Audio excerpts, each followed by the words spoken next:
Bonjour, pour piquer une tête dans l'eau ou passer la nuit, on décide de jeter l'ancre. On appelle cela mouiller. Le mouillage est un des moments forts de la navigation.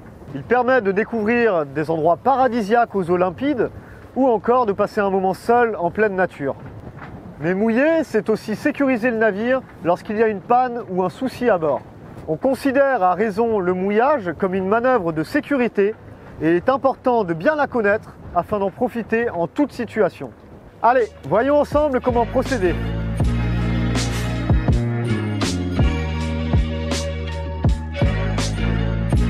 Tout d'abord, il faut savoir que le mouillage est l'ensemble de l'ancre et de la chaîne qui permettent de maintenir le bateau à l'arrêt.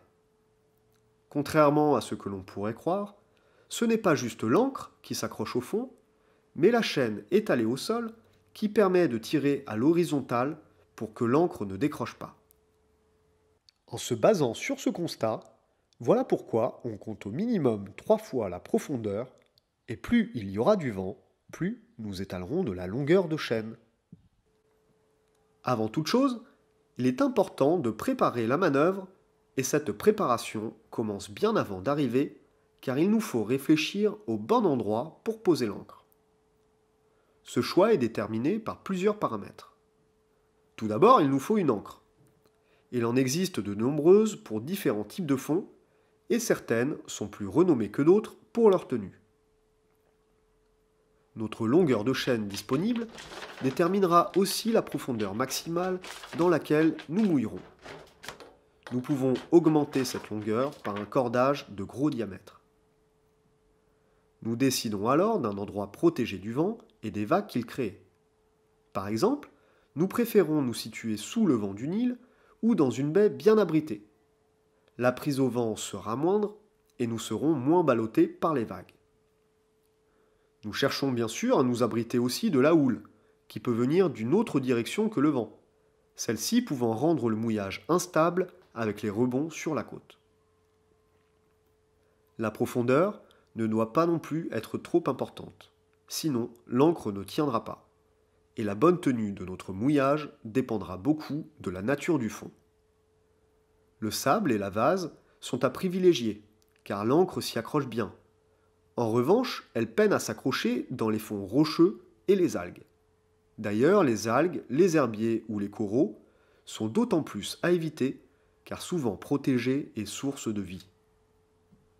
Les obstacles ne doivent pas non plus être trop proches, car nous aurons besoin de place pour tourner autour de l'ancre si le vent change. Si nous mouillons dans une zone à marée, il nous faudra connaître la hauteur d'eau à marée haute. Enfin, et surtout, il nous faut connaître la météo et ses évolutions pour être sûr de bien rester à l'abri. Une fois sur place, le barreur effectue de préférence un tour d'honneur, comme au port, afin de visualiser l'emplacement. L'équipier se prépare en mettant des chaussures, voire des gants, s'il doit manipuler l'ancre. Il sort la télécommande du guindeau et libère l'ancre pour qu'elle puisse descendre. Il se place à l'avant en vue du barreur. Une fois l'endroit décidé, nous pouvons réaliser la manœuvre au moteur. Le barreur arrive doucement, face au vent ou au courant. Il réduit au maximum les gaz, mais reste manœuvrant. L'équipier à l'avant aide le barreur et lui indique une zone sableuse en lui faisant des signes. Le barreur, une fois au bon endroit, casse son air, puis regarde la profondeur et l'indique à l'équipier. Ici, nous avons 5,40 m.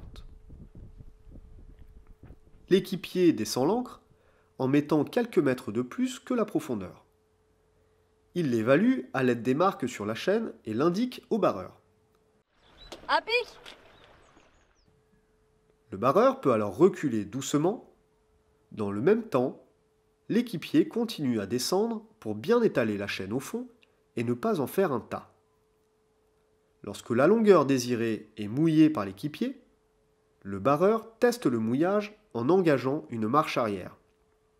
Il prend un alignement sur la côte et vérifie qu'il ne bouge pas.